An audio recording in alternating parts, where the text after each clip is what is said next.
Hi, I'm Neil Sackmary. Hi, I'm State Trooper Sean Hagstrom with the Nevada State Police Highway Patrol Division, PEIO. Please stay tuned for the next episode of Trooper Talk. And together, we can make a difference. Here we are live at the 360 Vegas studios. We have a switcherama happening. We have Officer McClarty over here on the left where Trooper Hagstrom is not here. And we have Lieutenant White here. And he is going to enlighten us all about NHP and things of this nature. Lieutenant White, thank you. Officer McClarty, thank you. Yep. We have a picture of you that we're going to show you today. That's very interesting. And I don't have one of you, but we have a lot of questions. I don't know if I like your description of interesting. Oh, yeah. Wait. Well, you just wait. You know what I'm saying? Okay. So we have a lot of things to talk about. Normally on the Trooper Talk, we talk about the fact of the driving of impairment and the speeding, which are very big problems that we're having here in Las Vegas. But one of the other problems that we're having is that when someone gets in a crash, whether it's their fault or not, we are seeing on the news all the time that they are leaving the scene, whether it's their fault or not. And if it's either way, just stay on scene so that when the officers or the troopers come, they can have a conversation to sort of recreate what happened. Is that a fair synopsis? Yeah, I mean, legally you're required to by NRS to stay on scene and render aid if someone's injured or things of that nature. You have to swap insurance, those types of things. That's part of your duty of being a good citizen and being out on the roadway, right? Is that if you're involved in an accident, whether it's your fault or not, you need to stop and do the proper thing and exchange information, speak with the police. If you're at fault, you'll receive a citation. Okay, it's just part of life, right? It happens. There are accidents or crashes, unplanned happenings, right, on the roadway. That's what happens. Yeah, and one of the things that we read, and not to go into so much detail, sure, right?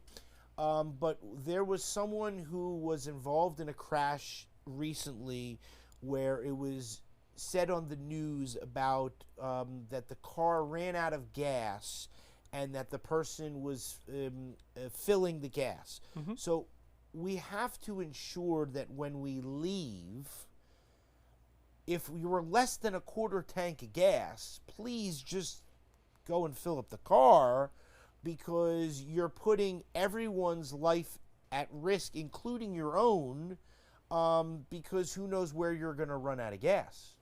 Unfortunately, that did happen, yeah. And we respond to tons of vehicles that have run out of gas on the side of the road. Freeway Service Patrol is out there.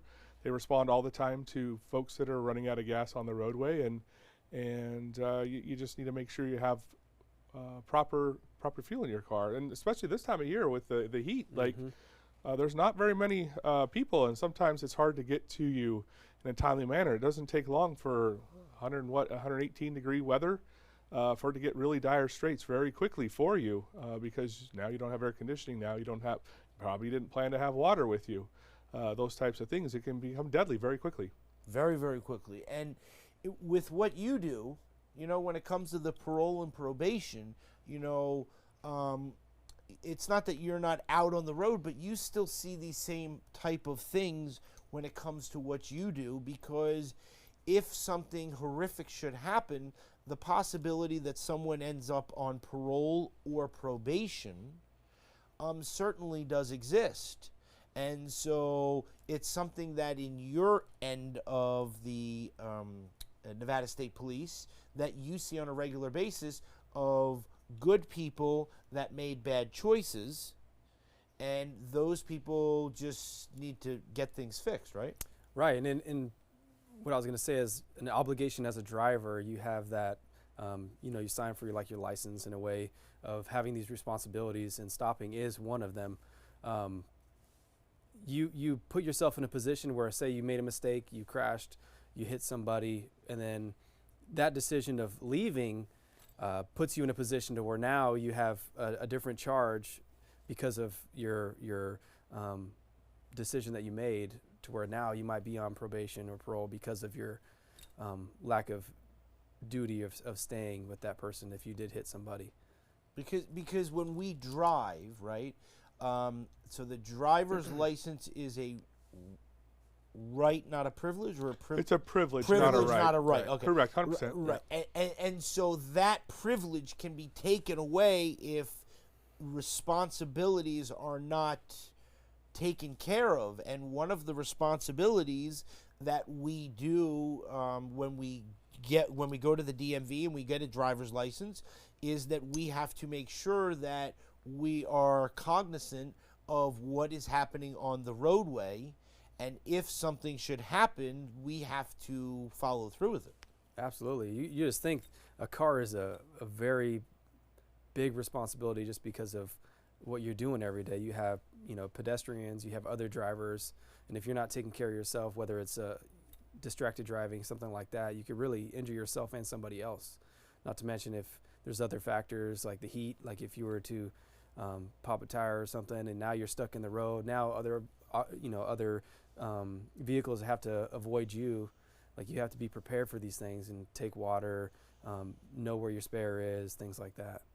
Yeah, and when it comes to the pedestrians in the roadways, the thing is this, that I always see that commercial where they put on the headlights, right, and they say this is the way to clean your headlights, right? Because really, who thinks about cleaning their headlights? But we drive at night, and so if we drive at night, then we have to not only make sure that our taillights are clean, but our headlights are clean, because nobody wants to be involved in a crash. We don't leave our house and go, I wish that I would have a crash on the way to work today. Right. But sometimes these things happen, and the inherent responsibility of a driver is to maintain that place and not do hit and runs, which I keep seeing on the news now all over. And it's not just the troopers, it's from the surface streets and all this type of stuff, that people are not stopping when they are involved in a crash. Yeah, and unfortunately that does happen, whether it's North Las Vegas, Henderson, Metro's jurisdiction, the Highway Patrol. It doesn't matter, right? We all have a problem with people staying right now, and again, it's their duty to do that, to stay there. It's part of what you sign that you're going to do. When you get a driver's license, you say you're going to obey the laws and do what you're supposed to do out there. Part of that is maintaining your vehicle, like you were saying, right? Especially like headlights and things of that nature. Here in Nevada, obviously the sun damages our headlights over time and they get filmy and things of that nature. That's going to decrease your vision, that how far you can see, because your headlights now increase the speed of a vehicle, and now you're even in more of a challenging position because your lights aren't going as far, you're traveling faster, you're not seeing those types of things. And then now add into an impairment on top of that, because you might have drank a little too much or taken some prescription medication or smoked some marijuana or something to that effect and got behind a wheel. Now add all those things together, and now you've got a recipe for disaster. Yeah, and when people drive impaired, when people do reckless driving, which we found that the reckless driving, depending on the speed and what happens, someone could end up on the parole or probation because they have been deemed at driving 140 miles an hour or something, like some ludicrous speed that it just is not making sense. And so when it comes to the parole and probation, one of the things that's very important is that you try and help. And so when it comes to that end of the Nevada State Police, it's not just we're going to not help you at all. We try to find you a place of employment if you can't do that. We help to find you a job if you need it, maybe a better place to live, all these different things. And these are the challenges that you face on a daily basis with the people that are under your direct supervision, right? Right, and our mission is to, one, safeguard Nevada. That's part of it. But in order for us to do that, is like we provide solutions to the people that we are supervising, whether that's getting them into counseling, having one-on-ones with us, because in a way, we're like prior to a counselor, but we kind of feel that role too because we're there, right? You know, mentorship, things like that. But providing solutions too. So hopefully, our advice and things that we've seen, because we've, you know, I guess you could say we've seen it all with other people that we supervise. So we've seen people take decisions go the wrong way. So we can say from that experience what can happen to them if they keep going down that path. And hopefully, you know, it changes their mindset. Because you don't want them to go back. Mm-hmm. Like that's the important thing, is that if you can take what they've done and the bad choice and turn it around into positivity, you do not want them to go back to a place that they were before. You want them to propel.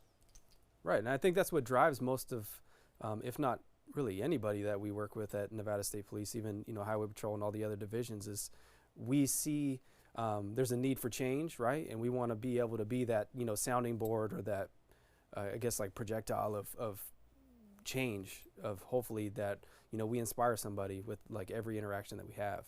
Yeah, and with you being a lieutenant, you have sergeants that work underneath you and troopers that work underneath you, and so for you, you have a culmination of what you do on a daily basis, on top of which everyone that is underneath you that works for you has all these different things that you have to make sure that all of those troopers and everything not only are doing what they're supposed to do, but, you know, at the end of the day, we're there to enforce the laws. And so sometimes those troopers have to make tough decisions, but it's very important that, just like we've talked about, that this is the law.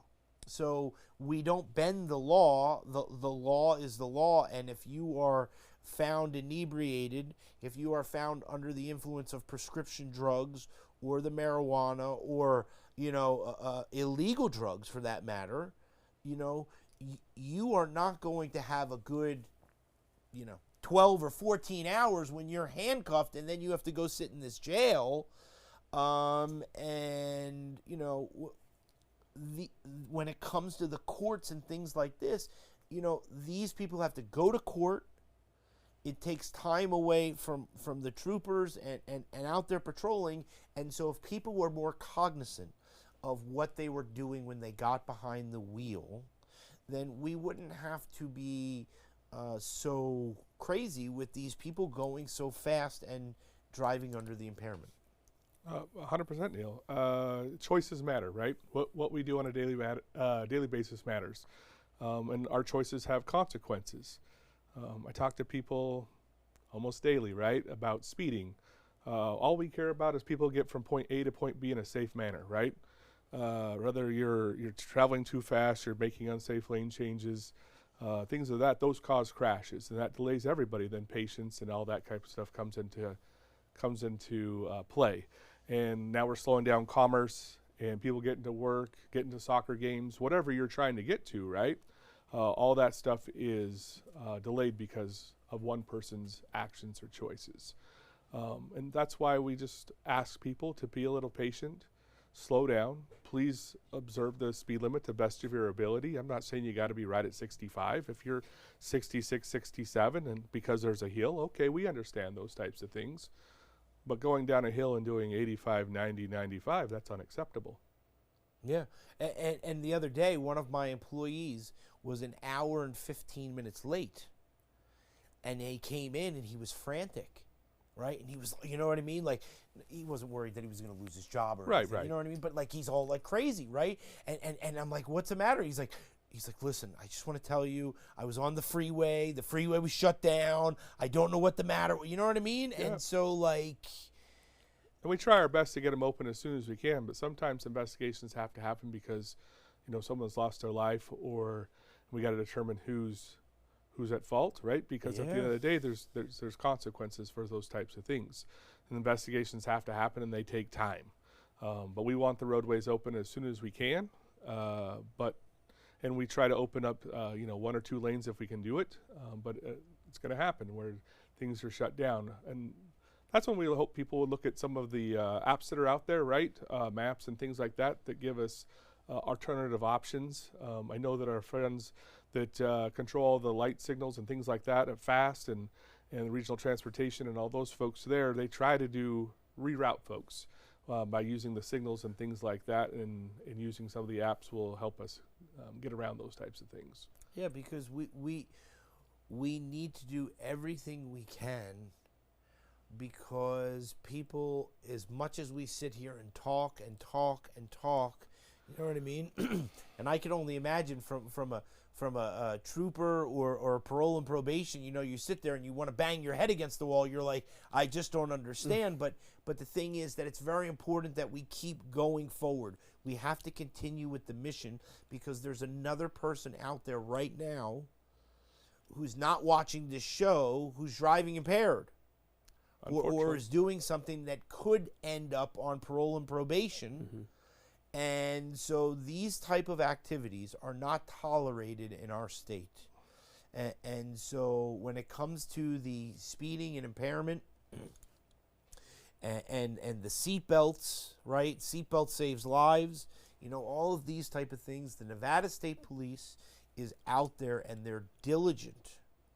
And I keep, every time, I don't go for a drive as much as I did because we aren't in the same place, but every time that I drive now, I'm seeing more and more troopers, and I'm seeing more and more of them on the road, and I'm thankful, because I believe that it's making these drivers slow down, because they're just driving too fast. There's not a day that goes by that I get on that freeway and I drive and I'm at 75 miles an hour or 70 miles an hour, and somebody is blowing past me at 120. I mean, no care in the world.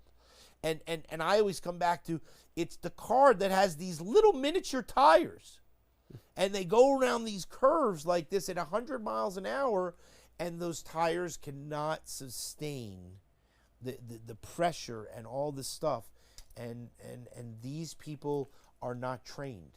It's a man or a woman that is just out there just driving their car. Some of the problems is obviously this time of year it's much hotter, right? Sometimes the maintenance of vehicles aren't kept up as well as they should be.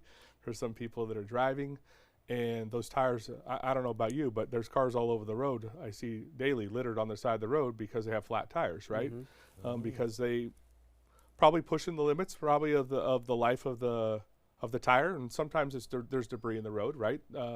We try to clear those things as fast as possible, but when we're traveling at high rates of speed, we don't see those things coming up. I was going to the office yesterday on Valley View, and I was at 35 right off of Russell, and there was a landscaping brick that had been hit from the landscaping there, probably a semi-truck or something, caught it and drug it out in the roadway, and it was sitting there, and I had to do an evasive maneuver, turn around, and there was a citizen that was pulling out. He saw that. I turned all my lights on to warn everybody else behind me, but he got out and moved that. But I mean, that's a good-sized piece of concrete. That's going to do some serious damage. Yeah. And if you're not paying attention and you're not at the speed that you should be, you're probably going to hit that or make an evasive action right at the last second and maybe run into somebody else and cause a crash. Yesterday I was driving, and there was something on the left-hand side of the road. I was in the left-hand lane, and I was driving, and I did one, and it was very bad, because I was driving, and I saw something to the left, and I moved to the right, and I did not look in the side mirror. I saw that there was somebody behind me to the right before I saw this, Yeah. but I made I maneuvered in a bad way without looking at them, and I was very thankful that nobody was there, lucky, yeah. or that would have just been the end of the game. Yeah, and that's why we ask people to pay attention while driving, right, throughout their total time doing stuff. That's why being distracted driving and being texting on a cell phone, right, looking down for just a few seconds could turn into something very bad. Maybe the person behind you saw that you saw something up ahead and was able to move back enough that when you made your move that there was no crash. Even if you looked or didn't look, we try to give everyone space, right, when driving on the highway. If you're following too closely and that car out of nowhere moves over and then you're following too close, now you're going to hit whatever that was, right? So there's lots of reasons why there's laws out there, not just to write tickets to people. It's to ask folks to have proper distance when traveling down the roadway. Do it at an appropriate speed. Those types of things, they all matter in the long run. Yeah, 100%. All right, so I haven't seen you in a couple weeks. It feels like longer. Right, it's been a long time. So, talk to me about recruiting. How's that going? Where are we at? The last time we talked was in June, right, Johnny? When we had those 3 last training classes, 3 last recruitment classes in June. So talk to us about what's happening and everything like this. So I got to start at the beginning. Yeah, huh? talk to me. June. So we had the 3 late classes at the end of June. Yeah, so we ended up getting, I think, probably over 40 from June because we had 4 testing scheduled that month, right? So 40 people. Right. So July we have 2 testing dates. So this Saturday and then the 27th. Both dates have, I know Jose from HR is not watching right now. So we have 30 plus in each of those testing dates. He likes a certain number because it's hot, and I get it, but we want them all, right? Yeah, of course. So we got a bunch of people scheduled. Hopefully everybody shows up. I know the heat's going to probably be a little deterrent for everybody, but we have it early in the morning for the fitness portion that hopefully, you get it done, and everybody's been hydrating for the last month because you're going to need it for one day. Right. So in backgrounds, we have a lot of people. The most people I've seen as recruiting, so hopefully a lot of those people end up passing everything and then making it to the next academy. And the background is after the initial testing? Right, so our hiring process goes, just start an application, you meet the minimum requirements, just to say if you at least 21 years of age or older. There's no age limit. Now I'm drawing a blank. That's a terrible recruiter, right? Is it right? So let me start over. 21 years of age or older, high school diploma, GED, and then a driver's license, just to name a couple, right? So super simple. You don't need any prior experience unless you're a lateral applicant. But we teach you everything in the academy that you need to have. The only experience you need to have is at least 2 years work experience. And then if you have military experience, that kind of takes the place of that. But that's it. You don't really need much. And you know what I was going to ask you was, we have a guy now that works for us that came right out of high school. So he's 18. So at 18, can you become a dispatcher? Absolutely, yeah. So 18, you can apply to be working towards your retirement, right? Yep. 100%. So you would be 18, and then you could do the dispatching for 3 years, and then we would get them on Trooper Talk, and then you can sit next to them and get them to... Yeah, so after hours or after the show, then I'm like, hey, I got a place for you. But speaking of dispatch, we actually we just did a virtual event for hiring, and it was kind of geared towards law enforcement. But since then, and since some of the Trooper Talks that we've had, we just had an opening for dispatch. Like they posted the job, right? The job requisition is open now until, the results are filled. But we just had 32 that were verified yesterday that are now going to be going through the hiring process. 32. Which is a pretty large number. It's great. Yeah. You know what I mean? And the thing is that the Nevada State Police is a wonderful organization. And I always come and I always say that one of the greatest things is I love to go to the promotion ceremonies and things like this because you see all the leadership. You see the leadership is there, and you see that the leadership appreciates everybody who's doing everything they can. And so that leadership trickles down to everybody that's there, and everybody that works for Nevada State Police knows it, loves it, cares about the people that work for, within the agency.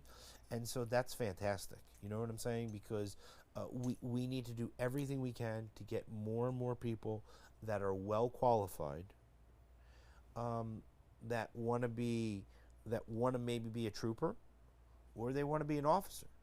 And so, talk to us about the ride-alongs. Talk to us about the ride-alongs. So with any agency, you have an opportunity to do a ride along, which is like a job shadowing, and it really does is like gives you an idea of what you could potentially be doing. Maybe it's not a good fit after your ride along. You think, hey, this might be too much for me, or you see it and you're like, wow, this is something I really want to do. I love the officer or the trooper's interaction with the community that they're serving, the positive impact that they had. Even if it came out of a negative situation where you're giving somebody a citation, you can still have a positive impact by the conversation that you have, and the feedback that you get from that person that you're speaking with too. So now, like, you put a positive thing out there, you might see him later on and be like, hey, thank you for that citation. That really actually, put a fire under my rear end or something that, maybe I am making a mistake. So it kind of goes hand in hand with how you treat others. And, we're looking for people that want to make a positive impact, whether it's internally, because that's a big thing too, right? Like, if you're going to have an agency, succeed, you need to have people that are going to stay positive, have positive interactions, be respectful, and then that goes hand in hand with how you deal with the public as well. Yeah, and when it comes to the ride-alongs for the Nevada Highway Patrol end of things, right? That's very important, because if someone wants to be a trooper, they're in a car, right, where that's really their office, and so that's not a fit for everybody.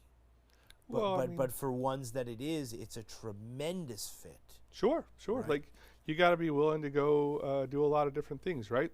Not everything you go to in a day is a positive event, but hopefully you can turn it into something towards the end of the day. I mean, unfortunately, some days you get to go to a fatal crash, right, and see some horrific things. Other days you're helping someone who might be stranded on the side of the road, or they're stuck in the middle of the road, and you get them out, and you probably saved a life, right, from someone else smashing into the car. Unfortunately, right now we have a lot of pedestrians walking on the highway, and a lot of them are challenged with housing and things of that nature, and they're just moving from one place to another place, but they cannot be on the highway. They're going to get hit. And unfortunately, this year I think we're at 8 pedestrians on the highway already. Wow.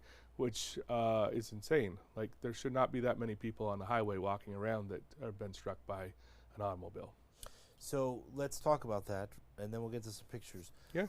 On the highways, Yep. right, you have to have a 4-wheel or 3-wheel, or something that goes fast, right? Right. Maybe a motorcycle, right? It could be a motorcycle, right. But you cannot have a little moped. No. And you cannot have a bicycle. No. You cannot obviously walk. No. Right.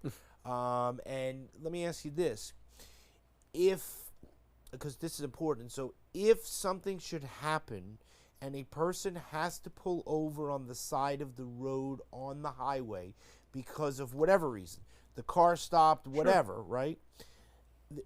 They should not get out of their car and start walking down a freeway to go and try to find gas. There are services that if they call, like Star NHB, that someone will at least be able to come out and put something behind them with the blinking lights to alert other travelers of something like that, right? Yes, especially during certain times of the day, right? We have Freeway Service Patrol out there, and they can, unfortunately, bring gas, or they help change tires. So they have some mechanical skill sets, right? So if it's not a major problem, they can a lot of times get cars up and going and get them off the road. We would highly encourage people not to walk on the roadway. I do understand sometimes why people do. They see a ramp, they walk off. I understand that. Unfortunately, we have a lot of people that are impaired. Somehow they get up on the highway and they're walking in travel lanes, or they're riding their bike from one place to the other place. I don't know why, but they do. That happens more than you would think on a daily basis. Yeah, and on most of the freeways, though, they have the bike path. Oh yeah, along the sides, which is where someone should be doing something if instead of walking on the freeway. All of our main highways have roadways that have sidewalks and places to get where they don't have to get up on a highway. Donuts Lady 100%. Okay. All right, you ready? Let's see which pictures we have first. All right. So this gentleman here talked to every single news agency about his father. And so without getting into any type of details, I don't want to get into that. The thing that I just wanted to highlight here is his father saved his life.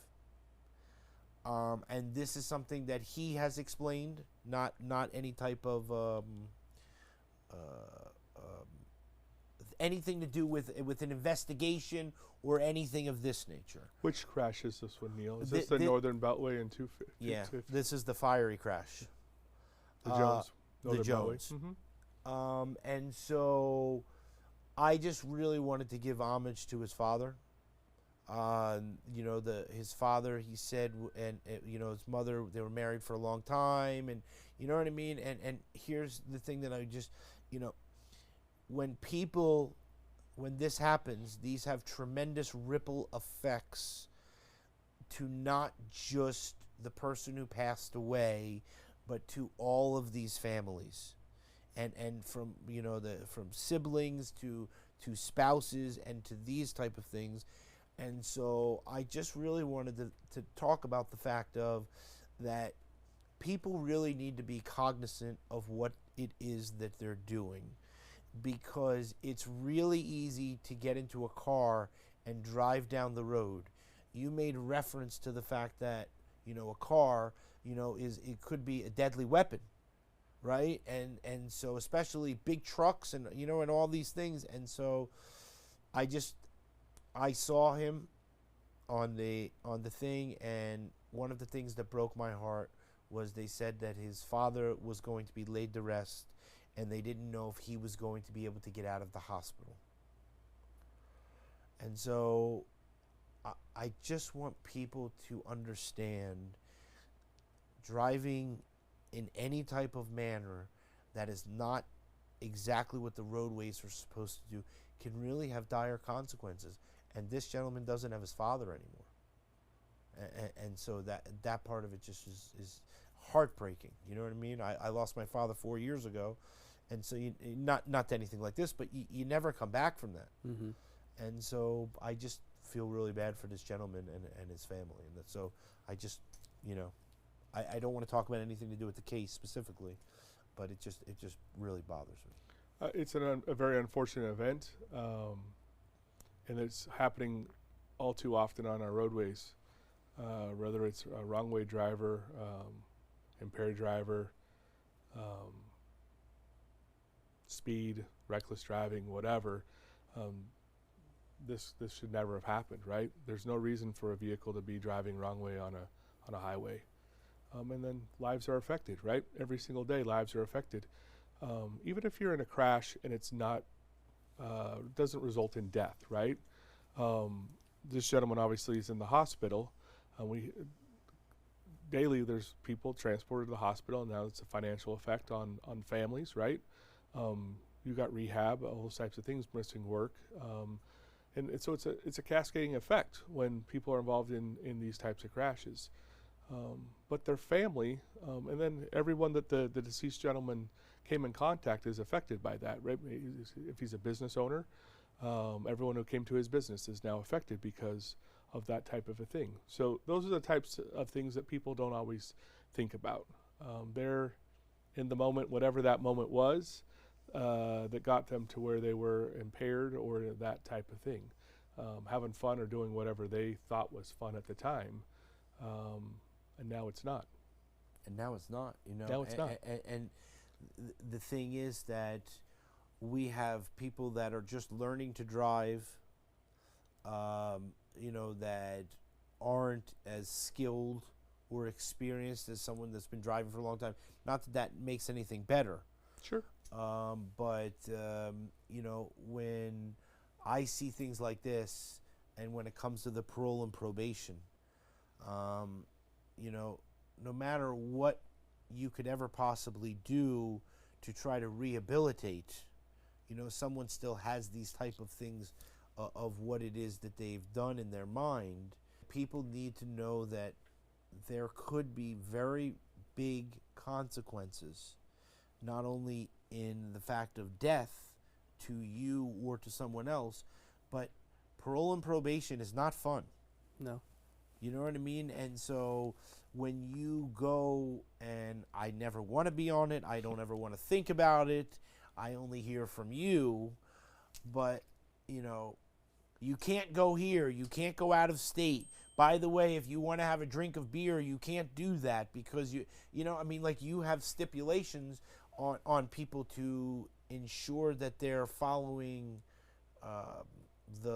what the court has deemed to be a necessary step for their rehabilitation, right? Right, and I relate it to, you know, putting your kids on timeout in a way, right? Like, there's consequences. Obviously, you made a lot of the times when somebody's prior to, you know, being on supervision, there was a choice that was made, right? A lot of the times it's a choice that could have been prevented just by taking a step back and thinking about it, planning ahead, things like that. If you know, relate it to traffic and drinking ahead, having a plan with Uber drivers and Lyft and things like that. But all the other, you know, criminal aspects of it too, it's always a choice. So your choice is going to put you in a direction now where you're in trouble. One, you serve time for a little bit, you go to see the judge, they deem that you're necessary or eligible for probation. Maybe you do probation for a little bit, and now you're seeing somebody where they're, you know, taking monthly reports. We're checking to make sure that you're trying to hold the job. You're staying at the residence that you're reporting.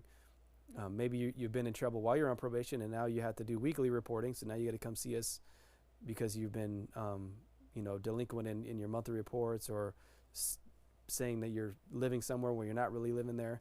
But these are all choices that you're making that have little consequences to it. Obviously, it's going to make our job harder because now we have to track all these things that we're, you know, putting you through. But it's the things that we're doing isn't just to do them; it's because of the choice that somebody makes, right? It's a response to a choice. In a perfect world, you know, you would tell somebody, hey, this is the things that we need you to have done. You have to see us once a month, or, you know, every 2 months, every 3 months, something like that. And then we just go through the list, you check the box, you're doing great, you know, but it's not that easy most of the time. And those consequences come from not only, like you said, about the driving and things like that, but there's other illegal activities that people do where they're involved with the Nevada State Police, that they have to then go on parole or probation. Mm-hmm. And when it comes to that end of things, they could be on that for years. Yeah. You know, I seen the news articles, you know, where it says people are on probation for 5 years, for 10 years. You know, I mean, we talk about living our lives, but yet one of the biggest things is that when we make a very bad choice, and I like the fact that you said that a lot of these choices, if we take a second look at before we do them, we're probably not going to do them. And so, because it's not what you want to be doing to tell these people that they can't do this, we wish that they would just follow these type of activities for themselves, considering that they don't want to go back to a place of jail or something like that. Right. So what I wanted to know was when we talk about the recruiting, and we talk about, because I want to touch on this again about the dispatchers, okay? We need dispatchers. We need troopers. We need parole and probation. So this weekend, you said that you were doing one testing. Mm-hmm. And then when is the next testing? Is that in 2 weeks from now? It's about 2 weeks. So the 27th is our last test in July. And then we also already have scheduled for August too, so the 10th and 24th of August as well. And if they do the July test, they can get into the like January academy? No, so we just had an academy in Carson City start, I believe it was June 10th. Uh-huh. So roughly 7 months after that one's over, there'll be a new Carson City academy. February, March. Right, probably March. Uh-huh. our next academy in Las Vegas is pretty tentative right now, just because we have a few moving parts going on. But it should be like early October, end of September for that one. So then another 7 months after that one, we'll have another one. And so one of the things that I want to touch on is the fact that if someone needs extra help, you are there. All they have to do is contact you. Right. It's much different from most agencies where they don't have someone that will do one-on-one. Right, and this is a perfect example Yeah. to your response. So this morning I had somebody that couldn't make testing on Saturday. He's tested with us before, so we've gone back and forth and had conversations. And he couldn't make Saturday, so he still wanted to test. One of his written exam was going to expire on Sunday. So what do we do? I woke up early this morning, tested him early this morning at 6:30, got his fitness test done. So now he's going through the hiring process. And that's something that you do. Right. Like that's what I'm trying to say. And that's something the Nevada State Police does that is different from any other agency. That you will take the time to do that because that's what you care about. You know what I mean? And so what about the take-home car? After they're hired and all that, so then you that's don't one of the get benefits, you don't right? receive your take-home car until you're like fully, I mean, you're sworn in the academy, but like fully sworn in as an officer that can handle things by himself for a trooper, right?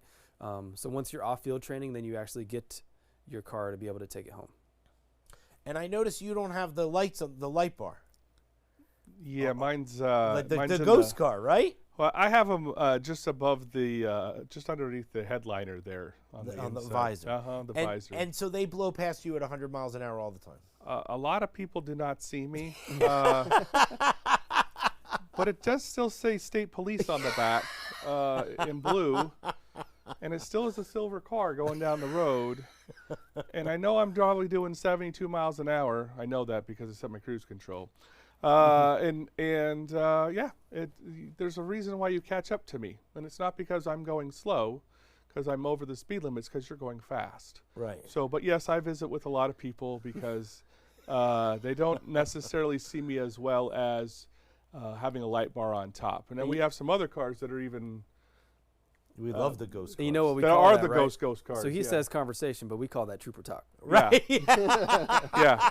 We have We have a nice trooper talk conversation. we have a conversation on the side of the roadway about doing better, right? And I think that's important. Is why am I here? It was because of X, speed, whatever, right? The reason we're out here is because we're asking folks to do better, because lives are being lost on our highways. And then I talk about the latest fatal that has happened, unfortunately. And recently, we've had way too many.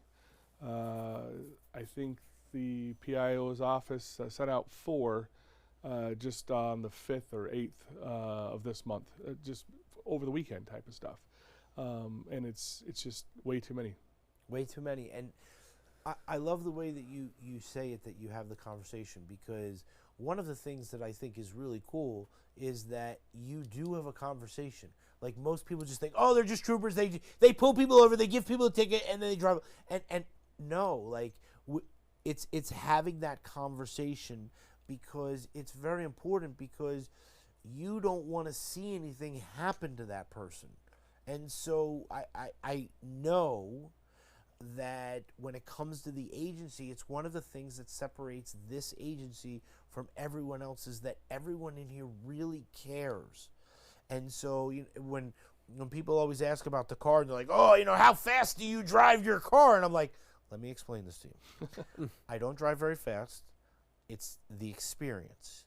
Yeah. But I say very diligently, I say, listen, I used to drive much faster. And then I really found out from having so many friends on Nevada State Police that they really get mad. Like they get very upset when someone is driving at that speed. Like it's not like, oh, what's the big deal? I'm just going to write you a ticket. No, like they take that really to heart, because they really want the roadways to be safe, and they travel the roadways. And so it's very, very important that we want to do everything we can to ensure people that they know that the state troopers, that when they're out there patrolling, that they're out there diligently, doing their job. They're not just trying to be silly, and it's really, really important because we have very serious problems that we need as many people as we can out there patrolling, because that's the way that I don't know, but that's the way that I believe we're going to get, sort of get to the other end of this, is by just having so many more troopers out there that they're like, look, everywhere you turn, there's a trooper, and I'm not doing it. You know what I mean? I think there's something to that, right? It's funny when I'm driving and people start to see me, and I turn my signal on, and I leave it on a little longer than most, and as I move over, and they realize, oh, that's something different, right? Oh, that's a state trooper. I probably, I'm going to drive a little better. Why? Because there's a consequence. If they pass me, there's a good chance I'm going to say hi to them, and they're going to leave with a citation. And that's a negative, but my presence is a positive, right? People slow down, they start driving a little better, they do those types of things. You talked about troopers being less than pleased with people when they're driving at extreme high rates of speeds. The reason is because they get to go see the end results of those, which is death, right? And those aren't pleasant scenes to look at. Our medical staff in the Valley does a wonderful job keeping people alive from some of these crashes. Our doctors and our nurses are phenomenal individuals. Our paramedics are phenomenal, fire folks. Being able to rescue some of these people and save their lives in some of these events that are just catastrophic. You're like, I don't know how anybody could live through that, but that's how. But we don't ever want to be there. Like I would love the day that I don't have to show up to a fatal and see the consequences of that, right?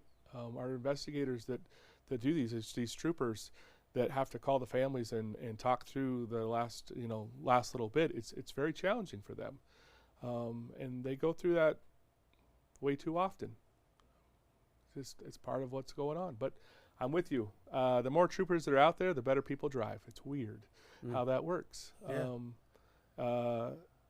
And hopefully we can get more troopers out there that can make a difference and can provide that service of someone on the side of the road that's disabled, or get to that crash and something that's minor, right? And keep it from being a huge thing. Yeah. I did volunteer firefighting when I was young. Me too. And there was a guy that jumped. He came up a road, and he went up so fast that he actually jumped and hit a telephone pole. And he went up like this and hit the telephone pole, and then the car came down and he died. And so I remember getting, it was right in front of the fire department, and so we drove to the fire department very quickly, and the scene was actually right there. You never forget that. And so you always have that picture in your mind of this particular scenario. And so it never leaves. And as much as we try to block it out or whatever, and so we never want anyone to experience any type of activities like this. Yeah. And so, you will always have that in your mind. And so that's why we need to do everything we can for the roadways and things of this nature to stop that. And I agree, like all the personnel, from the fire departments to the ambulance people. There was an accident here yesterday. Oh. I mean, these firefighters and these ambulance people are out there at 118 degrees, yep. With their uniforms on and their thing and the spiel, and it's like you just appreciate everyone that is doing the first responding, because it all is one big family of everyone, because they really are the people that care, and they want to do everything they can for the safety and security of Las Vegas. Mm-hmm. All our first responders have families, right? Friends, people that they care about, and so they're out there trying to do the best they can. Just like if it was one of their family members or something like that, they try to give the best care they possibly can on all scenes that they respond to. Thankfully, there's cars are getting better and better, right? A crash that that happened a few years ago could have been deadly, but some of the technologies that are in some of these cars, whether it's airbags, the safety belt, seat belts are the number one savers of lives, right? It's not going to guarantee it, but I pretty much can guarantee that if you don't have it on, it's going to go really, really bad for you. Whether it's a rollover and you get ejected, there's far too many of those. I've been to a couple scenes recently where if the person would have had the seatbelt on and the vehicle rolled, they would probably still be alive today. They may have some scratches and some cuts and things like that, but they would be alive because the car held up. They weren't inside that car. Now, I've also been to ones that they've been and have had their seatbelt on, and unfortunately they have died, but that was the result of the other vehicles, not necessarily theirs. Yeah. I wonder what the percentage is. Not that I'm asking, but what do you think? It's probably 50. You think it's 50% of people that wear seatbelts? Oh no, I think it's much higher. I think a lot of people, most people wear their seatbelts.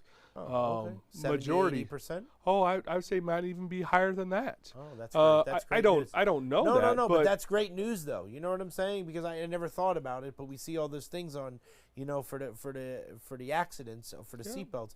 But that's great. There's a lot of people wear them. I'll tell you that. But unfortunately, there's a lot of people that I stop for high rates of speed, 100-something miles an hour, and they're not wearing them. And I have that conversation with them, like, not only are you driving fast, but you're not even wearing a seatbelt. And if you were to crash, I can guarantee you're going to come out of that car. But when you think about like percentages, you think of the amount of people that we have in Las Vegas. You say 80% of 3 million. There's still quite a bit of people that don't, right? So, yeah, right. I mean, so there's still a big number of people that don't. 200,000 people that are not. And these are just the people that we stop and see and get a chance to talk with, right? Like, there's lots of people that I don't talk to on a daily basis that are driving. They might be even driving right? They might be driving safely. They might be using their turn signal. They might be doing 1,000 things right. They're just not wearing that seatbelt.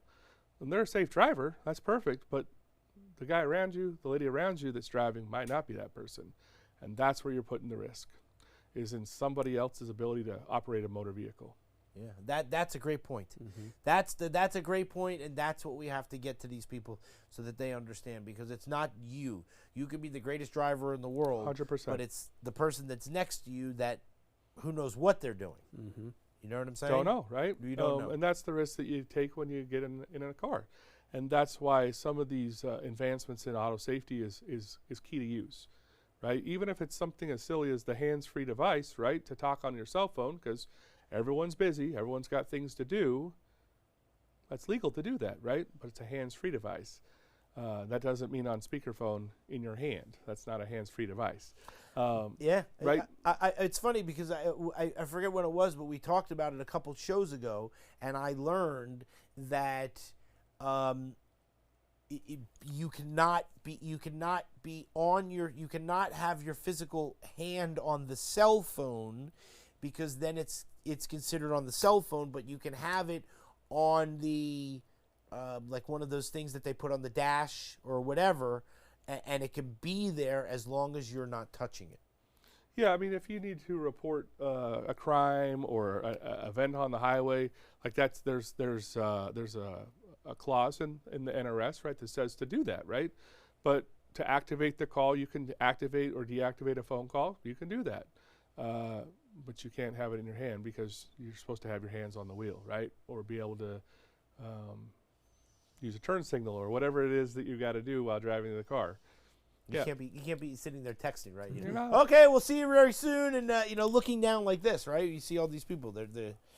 I see them when they're driving on the freeway, which makes me nuts. You know what I'm saying? Because I don't understand how you're like this, and then and I'm very scared on the freeway because I think I'm very scared of the debris. There's lots of that. I saw one time a ladder.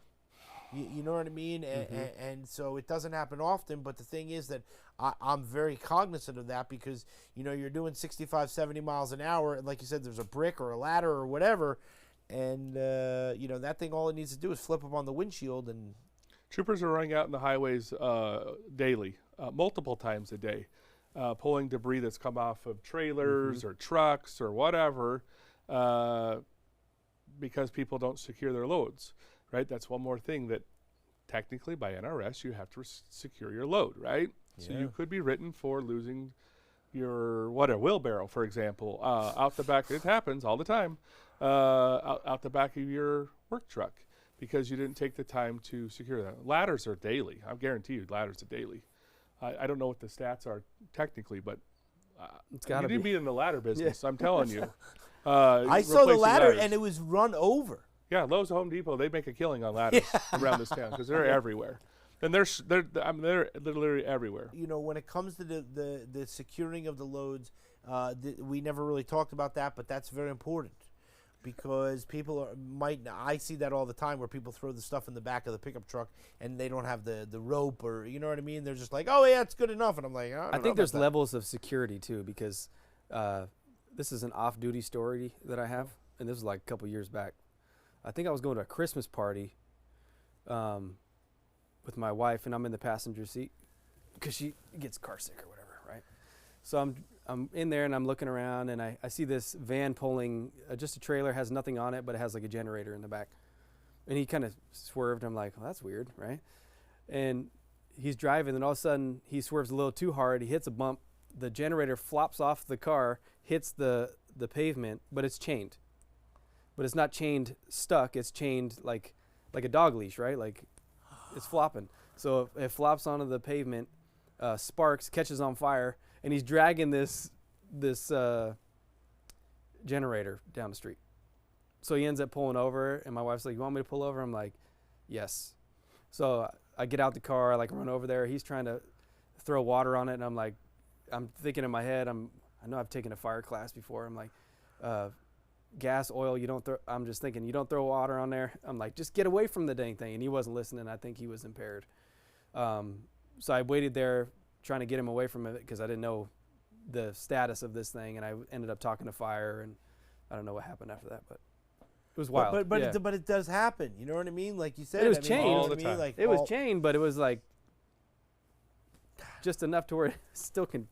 and flop these are the out like a things that we yo-yo, have to yeah. deal with on a daily basis. Yeah. You know what I mean? If you're moving heavy equipment, whatever, right? Like you got to make sure it's secured to the trailer, right? Your folks that go out and use 4-wheelers or ATVs or side by sides, making sure that they're secure. Unfortunately, we pick stuff up off the road all the time that's not supposed to be there. You ever seen a Refrigerators. four-wheeler? What was that? You ever seen a 4-wheeler? On the side of the road, Yeah. no, I haven't had that. But we've had side by sides come off. We've had Yeah. race trucks come off. Yeah, for sure, 100% on those things. I've not had a 4-wheeler per se on the side of the road, but but these the type other of big things, things, right? Oh, 100%. Yeah. Mm-hmm. Yeah. We've had cars come off car haulers, for heaven's sakes. Yeah. Like it happens, right? And everyone's busy, and everyone, like their boss is yelling at them. Who knows, right? Like, but you got to take the time to make sure it's secure because it matters. So we've had stuff come off vehicles and come across and go through windshields and kill people. Like that's all true. Yeah. I've seen that before, and it's horrific. Yeah. Yeah, like you know what I mean. So Yeah. we've seen news stories and stuff like that. Yep, and there's it's- reasons why we have barriers to hope to catch some of that stuff, right? Some of the other types of roadway safety devices that are out there, like the cables or whatever, they're all there designed to keep cars and debris and parts from crossing into other lanes, but it's not 100%. Right. But we have to be cognizant of it when we're traveling on the roadways. Yeah, All right, you ready? yeah. What do you think of this one? All right. Officer McClarty. We wanted to embarrass you a little bit. Yeah. We haven't seen you in a while. The deputy chief has come on the show and has really expressed the gratitude for what it is that we do. And again, I come back to the fact of the leadership at the top. Doesn't matter if it's Nevada State Police on that end or the parole and probation. You know, they appreciate you being here. They appreciate the level of expertise that you give when it comes to the parole and probation. And so tell us about this award. My award is kind of overshadowed by Corporal Guthrie's award because mine is just what it is. Okay. But that's just, we do a annual physical fitness test, Uh-huh. right? So you go on a treadmill for a certain amount of time. Once you meet the minimum requirements, you can just get off. But speaking of leadership, my leadership told me not to come back to the office unless I get the max on this test. so and there was a lot of people in the room for some reason. Usually there's only like a doctor and a nurse, but for some reason there was 3 nurses and a doctor. Right. And then they started telling me to do it. I'm like, oh, Do you peer get pressure. embarrassed? No, not at all. Okay. No, You Doesn't felt it? Peer pressure. it was Right. peer pressure. Got Peer me, yeah. pressure. Okay. All right. All right. Yeah. Okay. And then also just the challenge as well, right? I've never done it before, never tried. So it's just the amount of time you're on a treadmill, the incline goes up steadily, over a certain amount of minutes. It's like I the think- stress test. Yeah, it's a stress test, right? Okay. So it's how your Right. body reacts Uh-huh. to the stress that's put through while on the treadmill. So I don't remember what it was. I did it at my doctor's. I fell off the back. 16.4 METs. But now that I know that there's somebody else that got 16.7 next year, I'm gonna do a little bit more. So you take that as a but in a Yeah. positive way like that. But you doing that really gives you that much like more excitement. I mean, like that's cool. And Th- yeah, th- that's th- just me. Like I try to find like the fun things in work to do, right? And this might just be one of them. Like something that's challenging that makes you better as a person, gives you an opportunity to give advice or give that experience to somebody else. But that's Drives me, yeah. So But when you do the recruiting, you're able to talk about your personal experience, your personal endeavors that make you a better recruiter because you're doing these things. and a lot of it's just like your career goals too, right? Like I talk about beginning, maybe even starting from high school, right? So going straight into the military, having a goal of getting a degree. I got out after 4 years, used my GI Bill, went to UNLV, got a degree. I'm not technically using that degree because it's not in the study that I'm working in now. But it's still all experiences that you can use and that you gained for your future and stuff. So, and then the decisions that you make while you're in school, you meet people in classes. Like I met a criminal justice teacher when I was at CSN that happened to be a prior Marine too. So we had a good relationship speaking, and at one point he wanted me to work for school police, and I'm like, I'm really just, my goal is to finish school, and I didn't really think about it, which I might have should have went starting then because I would have been 22 starting off. But I took some years of going to school. It took me 6.5 because I was working full time, just with schedules and stuff. But I didn't join us until I was 30. So And what do we have over here? that is Corporal What did he get? Jimbo Guthrie. I think it was meritorious service. Award. So while he was at parole and probation, he was supervising somebody. Him and another officer went to this person's house, ended up seeing some, suspicious behavior, and found a lot of material for bomb making. Oh. So in their duties of preventing that, he earned that service award. It's totally speechless now.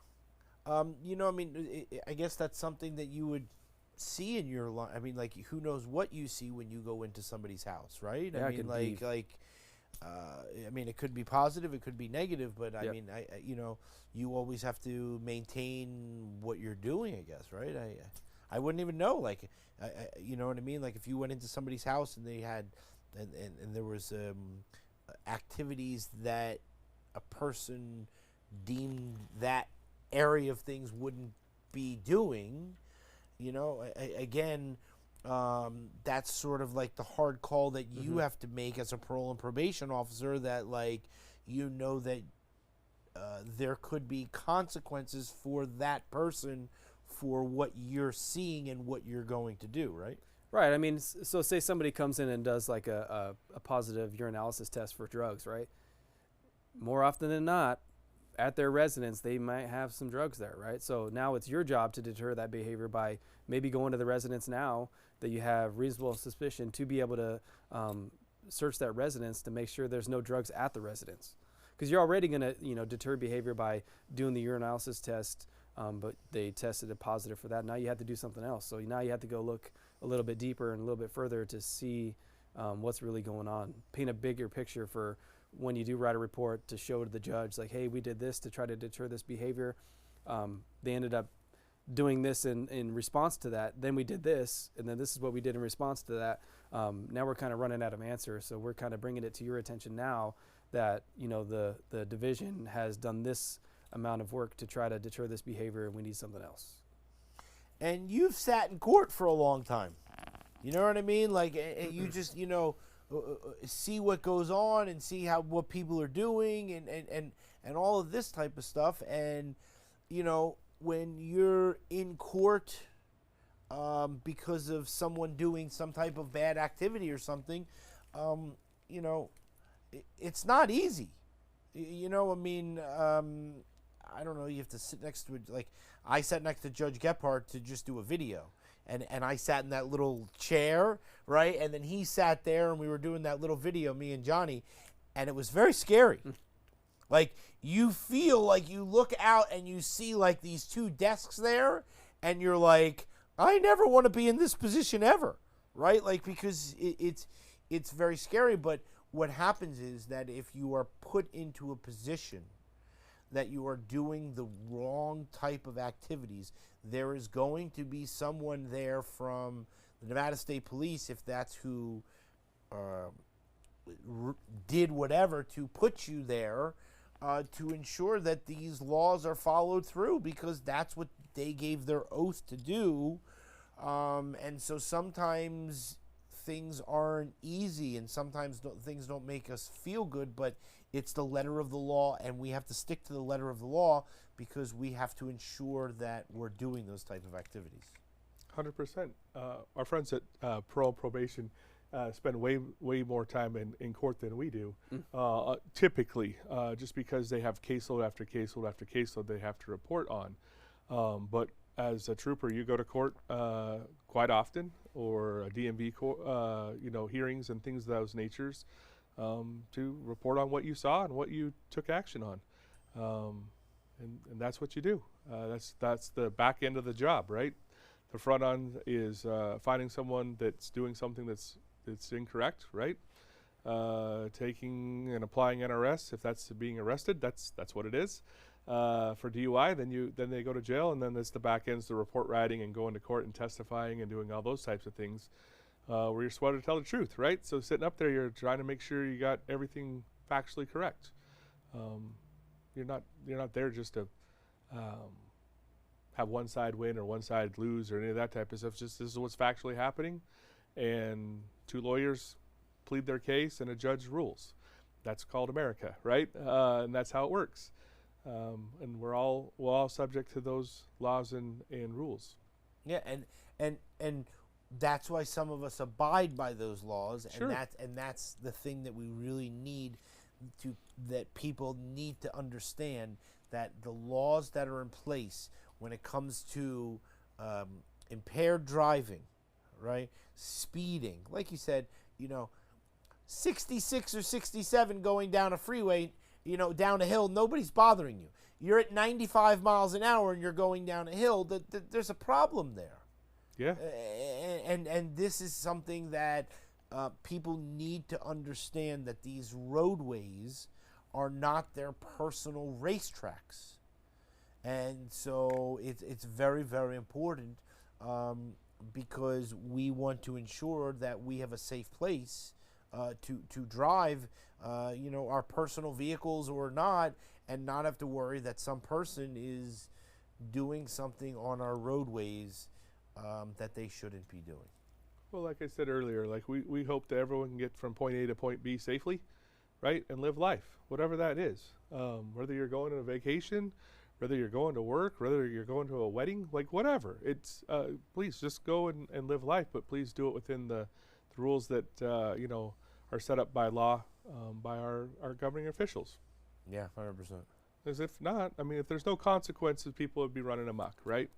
Right. And so there has to be some form of consequence for doing something that's outside social norms, right? Everyone's agreed to do these types of things in a free society. Here's our rules that we got to stay within to enjoy life.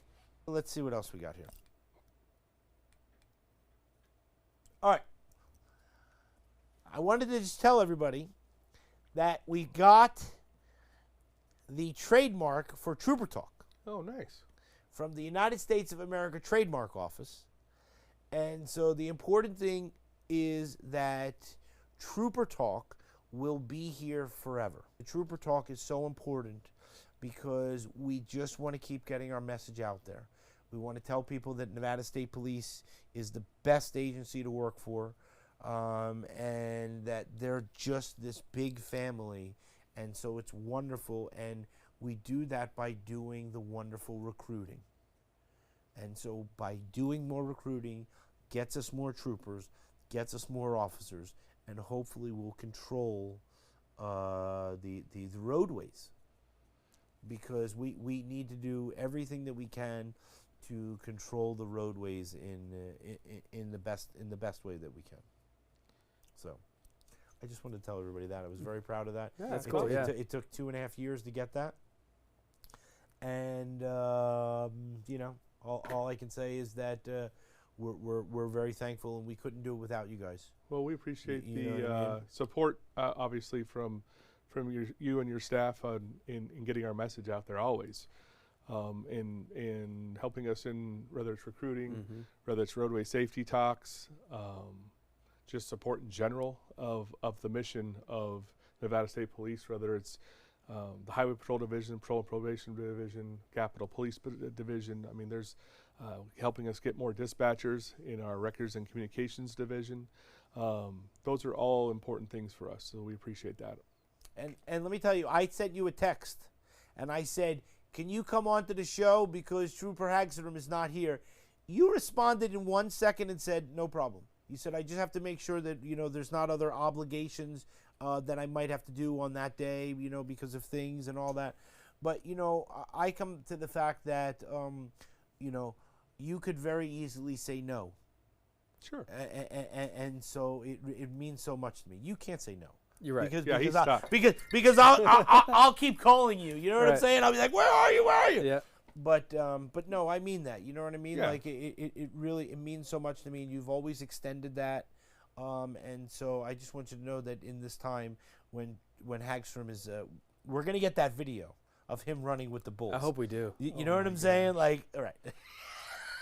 I- We're gonna get that video. We're gonna play it on the Trooper Talk, and we're gonna see Hagstrom running down the road What with we're the gonna bulls. no. What we'll do is we'll get the video, have him text it to us, Yes. so we have him like, oh, that's really cool, dude. And then what we're gonna do is we're gonna put it on here secretly. Secretly, yes. I'm gonna get one of those bulls to be right Yeah, in the and front here. yeah, you know what I'm is that saying? about? And then, Right, yeah. and just have them run. Just so you know, these are the Stop DUI Yeah. handcuffs by Sandy. Yep. And so we proudly display those, and we just want to do everything we can to stop DUI and stuff like that. So Sandy and the organization of Stop DUI is a phenomenal. Mm-hmm. They do a lot for our community, bringing awareness to DUI drivers. They're very big supporters of the Nevada State Police and in our mission, and so we're always very grateful whenever we can mention them, yeah, because they do such a phenomenal job of getting education out there and trying to help. Again, it's all behavior based, right? All this type of stuff. We're trying to change people's habits and how they determine to operate a motor vehicle or not after they've been drinking or whatever their event happens to be.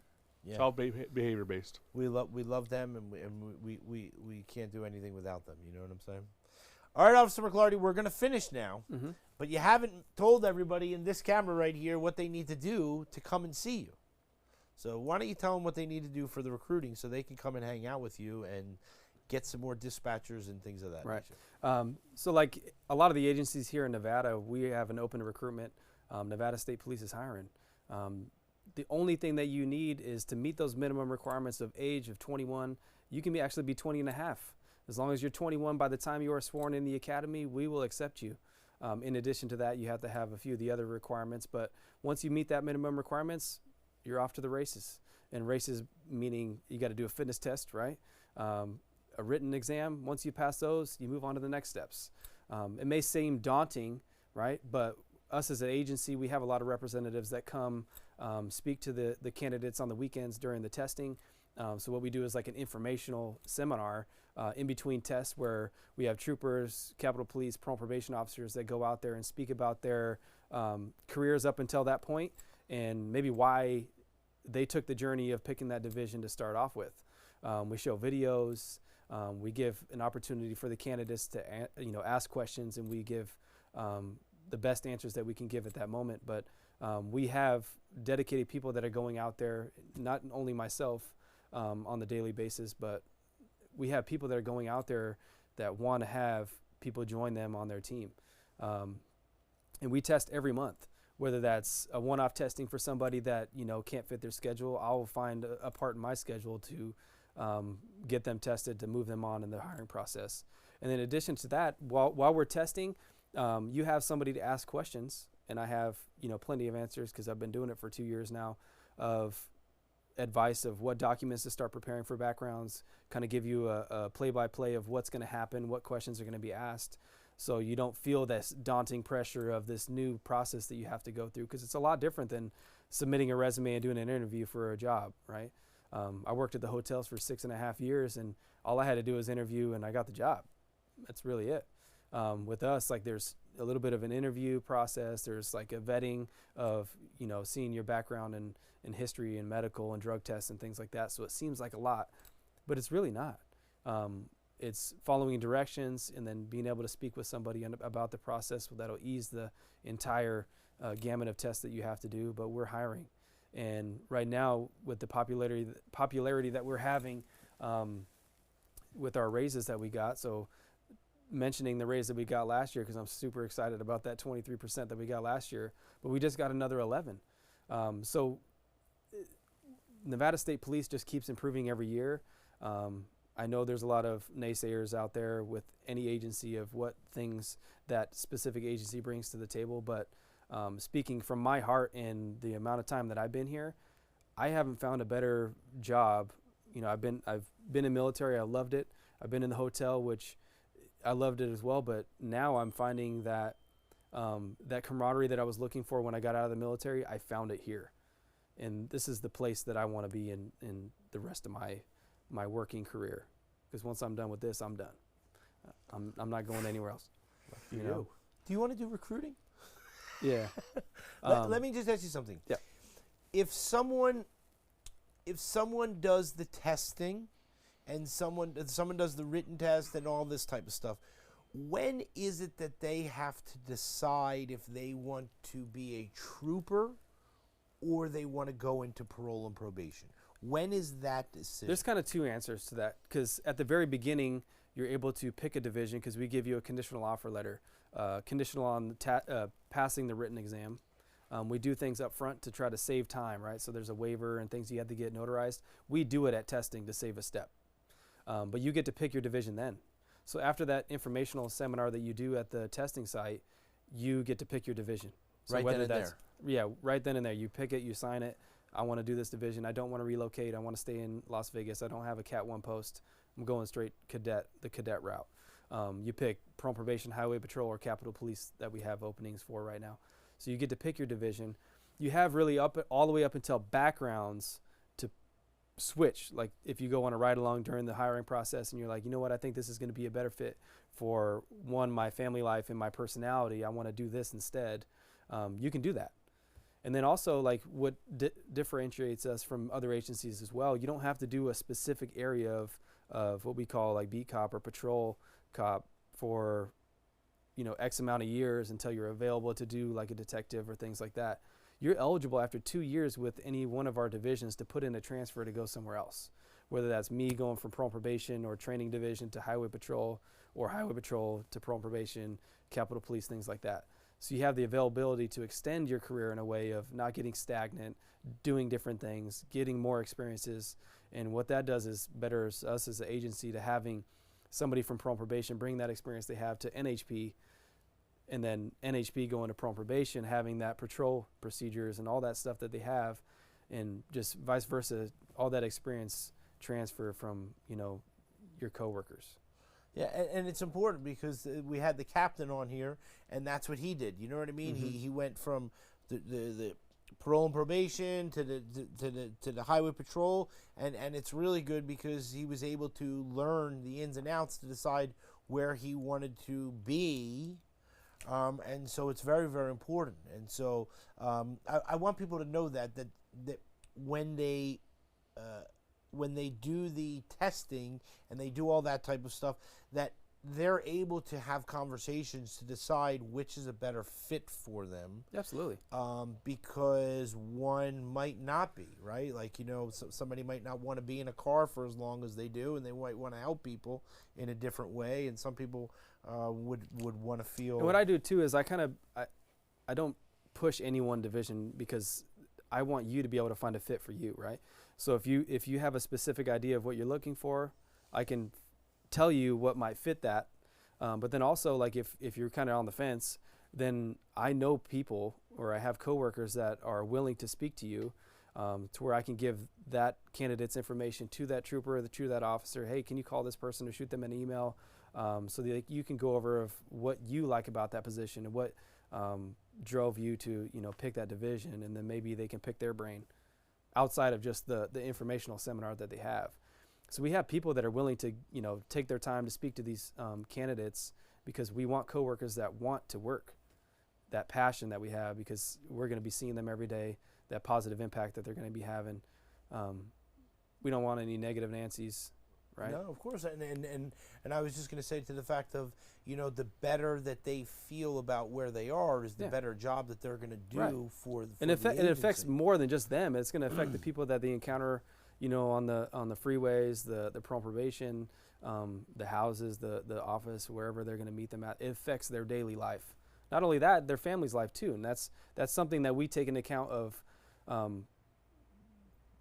We want our families involved in what we do, because it's this job takes a toll on us, and we don't have that outlet. It affects us in a negative way. So we kind of draw and try to involve the families as much as we can. Yeah, I love it. That's when I love to go to the promotion ceremonies, and I think it's one of the most honorable things I've never seen. I've gone to many promotion ceremonies from all the agencies, and I've never seen it once where they take the spouse and they pull the spouse aside and they say, I just want to tell you that this is going to be very tough. This is not going to be easy. Here's some flowers. We appreciate you, but we just want you to know that, your spouse, man or woman, it's not going to be easy. And they're going to have some days and some nights that are very, very tough. Like you said, if you saw fatal or you dealt with somebody or whatever, and so they need to have a positive outlet in a home life. And so it's very important, right? Definitely. I mean, my wife, for instance, like, I'm on the honor guard too, so I'm always changing my schedule to accommodate, services or events and things like that, in addition to like recruiting events. So she does a lot. And then, my supervisors have always, whether it's Stonies after, one of our big services that we did as a group where we had all the state agencies, kind of decompress, they've always reached out and said thank you to her for putting aside, her changing her schedule and things like that, and dealing with our kids without me for a little bit. It's important, you know what I'm saying? And you talk about it all the time, and so it's very important. You know what I mean? That the home life reflects what it is that you do, because it's not as easy as it would be. Yeah. You know what I mean? Thanks a lot for coming. You bet. know what I mean? I appreciate you coming. It really means the world to me that you would take the time, and come and spend time and all that. And I enjoy hanging out with you and spending time with you. You know what I mean? And so next week when we come back, we'll have a great video. And so that'll be the teaser for next week or something. You know what I mean? Yeah, for sure. Officer McClarty, Lieutenant White, thanks so much. Yeah, thanks for having us. We'll look towards this camera and we'll wave goodbye, okay? Yep. All right, see you later. See ya.